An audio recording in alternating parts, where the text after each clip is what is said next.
Boys and girls, I'd like to share a story with you. Two Bobbies, the true story of Hurricane Katrina, friendship, and survival. Written by Kirby, Larson, and Mary Nethery. Do you see the hurricane? Do you see the state of Florida?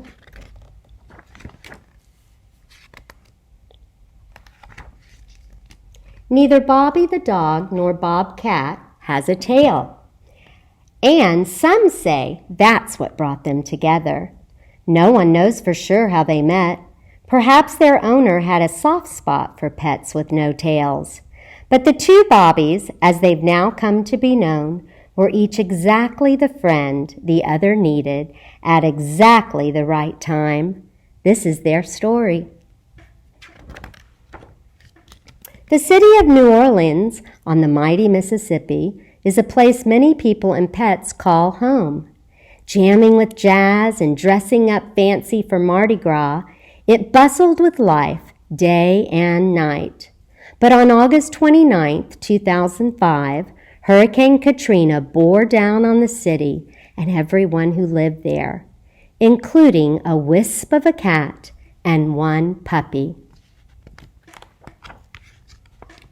Winds roared to 110 miles an hour. Rain pounded hard and fast. Strong winds pushed walls of water from the Gulf of Mexico into Lake Pontchartrain. Some of the levees holding back the lake gave way.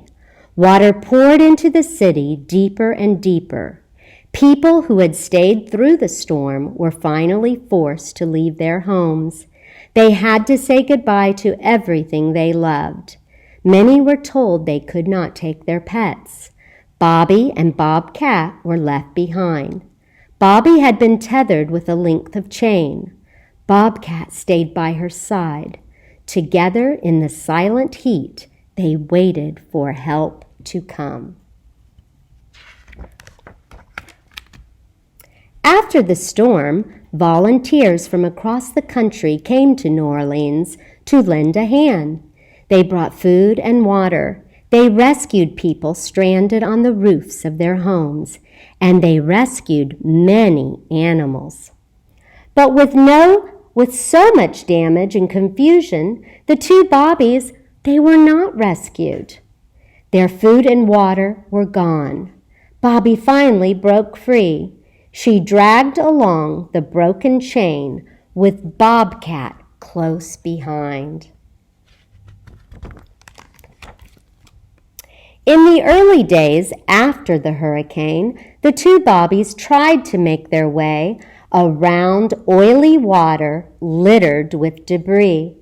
After the waters receded, they traveled the buckled streets with no place to call home. Month after month passed as Bobby and Bobcat wandered the devastated city. Their days and nights were filled with danger. Packs of hungry, homeless dogs roamed the streets, fighting smaller animals for food. Were Bobby and Bobcat chased away from any scraps they might have found? With little food to eat or clean water to drink, Bobby's ribs began to show. Bobcat's brown sugar markings started to fade to a dull white.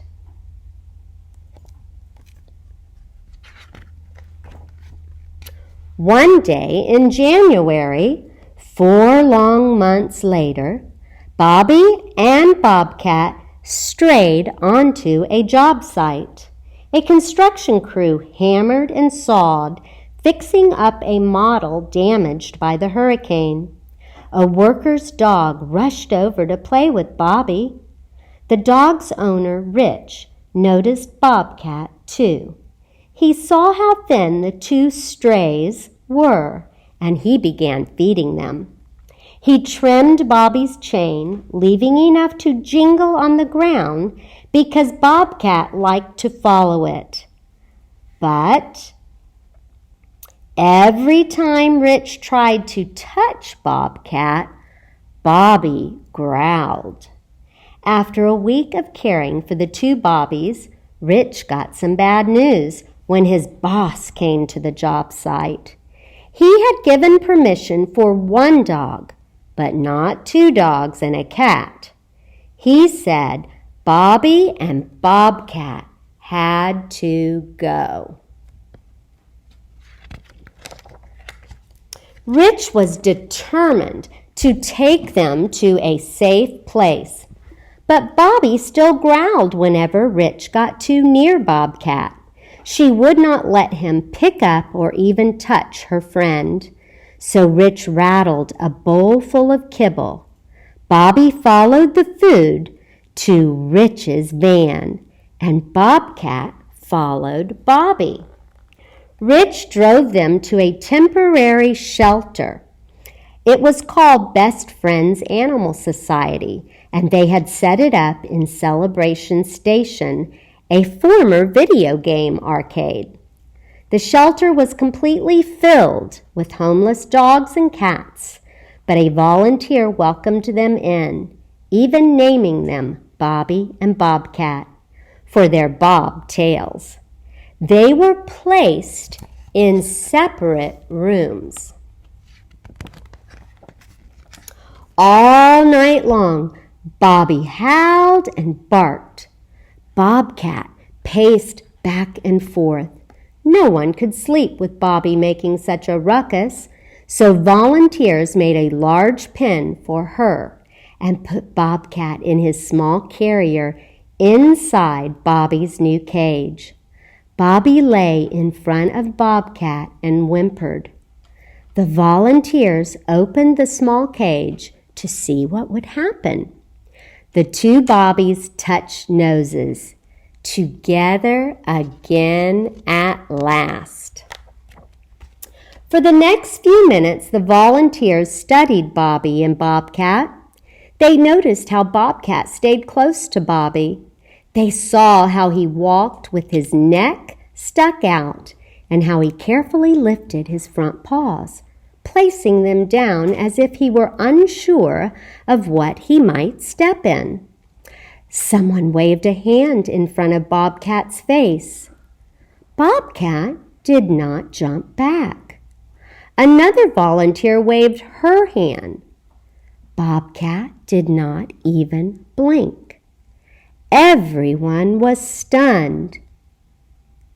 Bobcat was blind. All that time on their own, Bobby had been Bobcat's seeing eye dog. The volunteers and even an ace pet detective searched for their family with no success.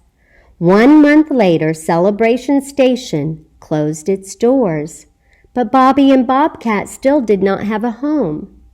There was only one thing left to try. The two Bobbies made a television appearance on CNN's Anderson Cooper's show. The very next day, the Best Friend volunteers left New Orleans. One of them drove Bobby and Bobcat to the Best Friends Animal Sanctuary in Utah, where they would stay until a new family could be found. They were on their way west when the news came in. Hundreds of people wanted to adopt them.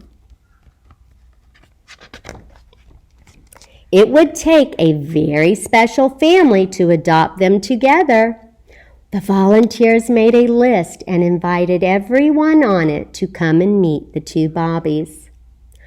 Only Melinda and her Boston Terrier Gus made that long trip to Utah.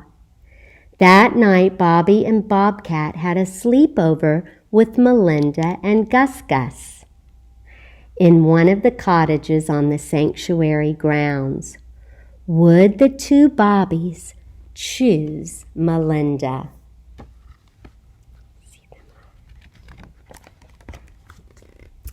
The next morning, everyone knew the answer. Bobby and Bobcat were stuck to Melinda like Velcro. They also liked Gus Gus, and he liked them. Finally, Bobby and Bobcat had found their new family. Now they live with Melinda, Gus Gus, and Amelia on a ranch in southern Oregon. Bobcat has a window seat to sit in. He likes to play with the robot vacuum cleaner. He turns it on all by himself. Bobby helps with the ranch chores. She goes along on horse rides. On hot days, she lounges in the frog and fairy pond. At the end of every day, Bobby and Bobcat snuggle up together. They have toys and treats and lots of new friends, even a camel. Best of all, they have each other. Boys and girls, this is a true story about two animals that were the best of friends. If you would like to read more about them, you can check this book out at the library when you're able to go, and you'll be able to see and read about the real Bobbies. Do you see their picture right there? This morning, when you come to small group, we're going to talk about this book. See you later.